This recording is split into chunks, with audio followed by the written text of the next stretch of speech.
Alléluia. La bonté de Dieu est présente dans nos vies et c'est pourquoi nous sommes toujours heureux d'entendre sa parole et l'enseignement qui doit toujours venir de lui. Et oui, les deux textes de ce jour ont tendance à se retrouver dans une certaine similitude. Cette similitude, c'est de faire connaître d'abord la volonté de Dieu aux hommes. Mais cette volonté de Dieu sur ces âmes qu'il a sauvées, nos âmes qu'il a sauvées, implique que nous soyons proches d'abord de la connaissance d'abord de cette volonté. La volonté de Dieu, c'est que les hommes doivent l'adorer. Nous avons le devoir d'abord d'aller sur le terrain de l'adoration, mais pour adorer Dieu, il faudrait connaître d'abord sa volonté. Qu'est-ce que Dieu nous enseigne à travers les deux textes du présent enseignement? Et oui, le jour des épreuves, Job, personnage énigmatique de la Bible, a été approché par Satan. D'abord dans la bonne connaissance même de Dieu, qui eut du plaisir pour tester la foi et la conviction, disons même l'amitié de Job avec lui, son Créateur. Les grandes étapes qui ont jonché la vie, d'abord de l'homme heureux d'antan, ont été suffisamment éloquents parce que Job, depuis d'abord le piédestal de sa gloire, est assombré dans la misère totale, la misère au plus bas, au plus profond d'abord de l'existence. Mais dans cette misère, il était question pour lui d'abandonner l'amitié de Dieu. Heureusement, au total, il ne l'a pas fait. Il n'a pas abandonné cette amitié-là et est resté dans la félicité de son Créateur. Plusieurs tendances et plusieurs discours ont été vers lui pour le dérouter de la voie de son Dieu. Le cas du présent texte est relatif au discours d'Éliphaz de Théman, qui devait aussi lui conseiller d'abandonner Dieu. Le test de foi a commencé sur Job. Est-ce qu'il devrait abandonner Dieu? Est-ce qu'il devrait oublier d'abord les merveilles de Dieu? Est-ce qu'il devrait oublier l'amitié qu'il avait avec Dieu? C'est de ça qu'il était question d'abord dans son comportement vis-à-vis d'Éliphaz. C'est la réalité du premier test.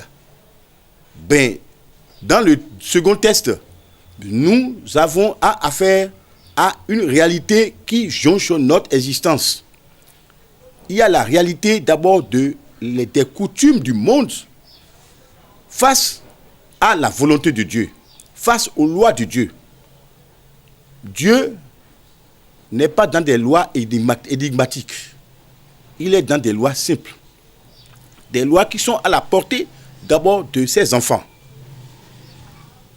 Du temps de Christ, les scribes et les pharisiens ont été lui demander, mais pourquoi tes disciples ne se lavent pas les mains avant de manger? Ils ne se lavent pas des membres avant de manger. Ils ne sont pas dans les coutumes d'abord juives. La nation juive est une seule nation, mais le monde entier constitue une seule et grande nation pour Dieu, le Créateur. Dieu n'est pas pour un seul peuple. Dieu est pour tous les peuples. Il est pour tous les hommes de la terre. Donc les coutumes des hommes ne l'intéressent pas. Ce qui intéresse Dieu, c'est la félicité des hommes vis-à-vis d'abord des questions du royaume des cieux. Le royaume des cieux, c'est l'héritage que Dieu a réservé pour donner à tous les hommes qui l'auront suivi. Donc les coutumes des nations n'importent pas. Les mariages, les célibats, les défenses de mai, de toutes les façons, les rituels, d'un bout à l'autre du monde n'intéressent pas Dieu. Ce qui intéresse Dieu, c'est l'adoration. Mais comment adores-tu Dieu, mon frère? C'est la question fondamentale que moi, enseignant de la parole de Dieu, je m'en vais te demander comment conçois-tu, c'est-à-dire ta vie et tes relations avec Dieu. Veux-tu honorer Dieu du bout des lèvres ou bien rester dans tes coutumes? Moi, dans ma famille, nous avons des totems. Dans ma religion, nous avons des principes. Dans ma ville, nous avons des enseignements. Non, Dieu est loin de tout cela. Christ est mort. Christ est venu pour les nations. Il est venu pour l'humanité entière. Il est venu pour toutes les religions. Il est venu pour la vie et le salut de toute l'humanité. C'est ce Christ que moi je m'en vais te prêcher et non les coutumes des nations. Honorer Dieu des lèvres, c'est le réflexe d'enseignement qui est venu à nous en ce moment. Le monde est rempli de religions, rempli de chrétiens de tous les bords. Le monde est jonché de philosophie et de civilisation. Mais dans tout ça là, dans tout cet amalgame là, mais qu'est-ce qui concerne Dieu concrètement parlant? Ce qui concerne Dieu, c'est l'enseignement du royaume des cieux. Et cet enseignement, ce n'est pas un enseignement d'abord de fallacieux, un enseignement des gens qui sont là à réfléchir par eux-mêmes. Le chemin du royaume des cieux, c'est à travers les concepts de l'adoration. Adorer un seul Dieu. Adorer le Dieu de l'humanité. Ben nous sommes chrétiens célestes. Mais Dieu nous a appris à adorer Dieu d'une certaine manière. Ceci a été révélé à un homme, à Oshofa Samuel, Biléou Joseph. C'est à lui que Dieu a confié notre formule d'adoration. Ben, chrétien céleste, ben est-ce que toi, tu es resté dans cette formule d'adoration? C'est ce que je m'en vais te demander, toi, chrétien céleste. Est-ce que tu es resté dans cette formule d'adoration? Nous sommes dans une église qui est mondialement présente. L'église existe partout, mais les hommes adorent Dieu dans cette église à leur manière. Ben, il y a un canevas que nous devons suivre pour ne pas adorer Dieu du bout des lèvres seulement. Parce que si nous ne suivons pas les doctrines qui concernent l'adoration selon les coutumes chrétiennes célestes, en étant chrétiens célestes, c'est que nous sommes à côté. Adorer Dieu du bout des lèvres.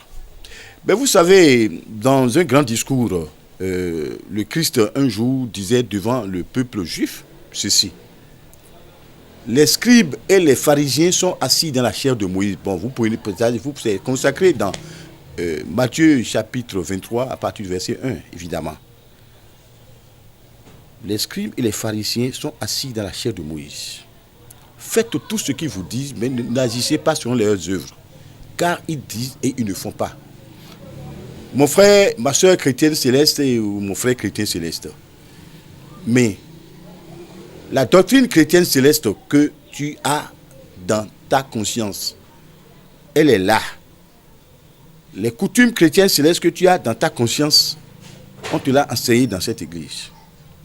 Mais aujourd'hui, je trouve des chrétiens célestes divaguer, des chrétiens célestes qui sont dans d'autres enseignements, des chrétiens célestes qui sont dans des philosophies, et des chrétiens célestes qui sont dans des doctrines qui n'ont rien avec le Christ. Et là, ça fait un danger sur la foi chrétienne. Si bien que, d'abord de façade, dans ces comportements, nous n'arrivons plus à révéler l'église du christianisme céleste comme une église fondamentalement venue des cieux. Ce n'est pas une église du monde. Nous ne devons pas adorer Dieu dans cette église selon la manière du monde. Le monde a ses cupidités. Le monde a ses faiblesses. Le monde, je dis bien, a ces réalités qui ne sont pas communes avec les réalités d'abord de l'adoration du Dieu depuis le haut. L'église, c'est une église venue des cieux et non une église des hommes, une église des discours humains. Chers téléspectateurs bien-aimés en Jésus, cet enseignement est certainement pointu, mais de grâce. Ce que nous disons, ce que nous sommes en train de dire, concerne aussi bien les chrétiens célestes que pour tous ceux qui ont envie d'adorer Dieu, d'abord dans la sérénité. Et cette sérénité-là exige que nous ayons de la connaissance. Mais vous savez, Dieu passa par Noé et par Osée pour enseigner le peuple d'Israël qui était face à des perditions à un moment donné. Et dans Osée chapitre 4 verset 6, c'est que il était préconisé quelque chose, il était révélé quelque chose. Israël disait qu'il était dans l'adoration d'abord de Jéhovah, le Dieu des armées. Mais il a été plutôt aveuglé par les coutumes des Chaldéens, des Ammonites, des Hittites et des peuples qui l'avaient environné dans le temps. Mais Dieu lui dit, mais mon peuple, toi tu m'honores des lèvres. Ce peuple n'a pas d'abord la félicité de Dieu, la récompense de Dieu, parce que ce peuple m'honore des lèvres. Peuple chrétien céleste d'aujourd'hui, tu adores Dieu selon les lèvres ou bien selon le cœur ou bien selon quoi? J'ai vu des chrétiens célestes qui sont en dehors de la connaissance de la parole de Dieu. Or, le peuple de Dieu est constamment instruit à partir de la parole de Dieu. La parole de Dieu dans notre Église revêt d'une importance si capitale que si nous la laissons de côté, l'adoration va tomber. L'adoration tombera certainement si nous n'écoutons pas la parole de Dieu. Nous ne professons pas la parole de Dieu. Nous n'enseignons pas la parole de Dieu. Pas la parole de Dieu. Pas l'enseignement qui vient de Dieu. Le peuple ne peut être instruit.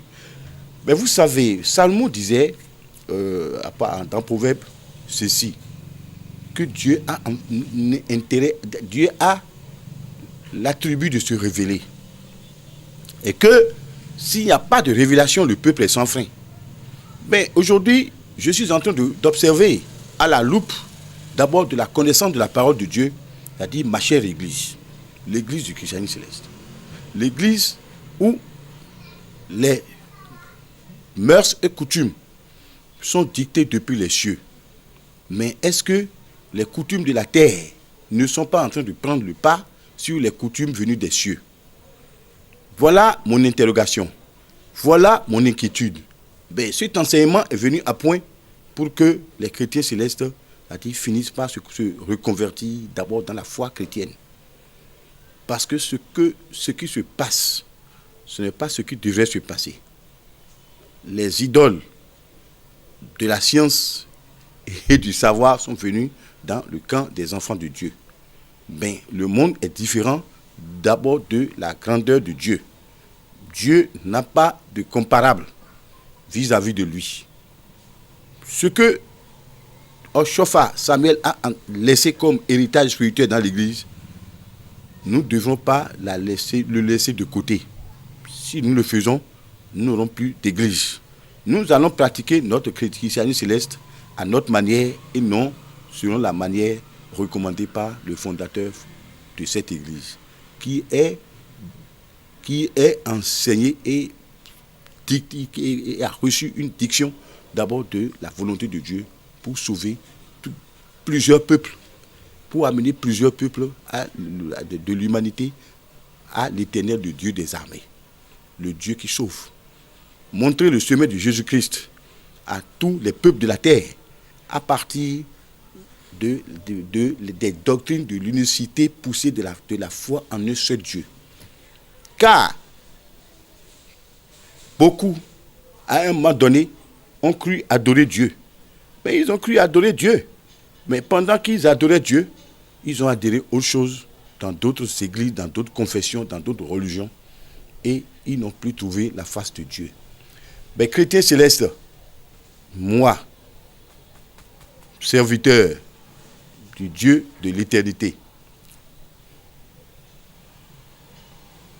propagateur de l'évangile de Jésus-Christ, je suis venu à toi aujourd'hui pour te dire de te remettre en cause. Car l'église du christianisme, ce n'est pas une église du monde. Ce n'est une église fondamentalement venue des cieux. L'adoration au sein de cette église, c'est une adoration qui n'est pas de ce monde.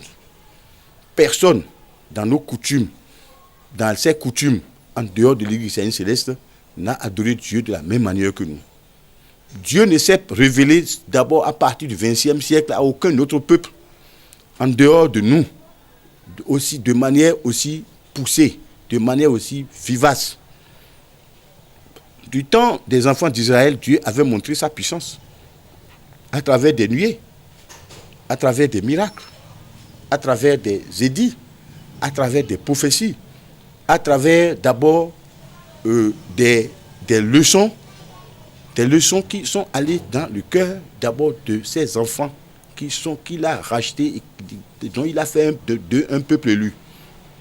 Mais nous, le peuple élu d'aujourd'hui, c'est l'ensemble de tous les peuples du monde entier, mais venus à l'église du christianisme céleste. Nous ne sommes pas en train de faire du fanatisme, mais la réalité est là que l'église aujourd'hui a eu en partage des ressortissants venus de toutes les nations de la terre.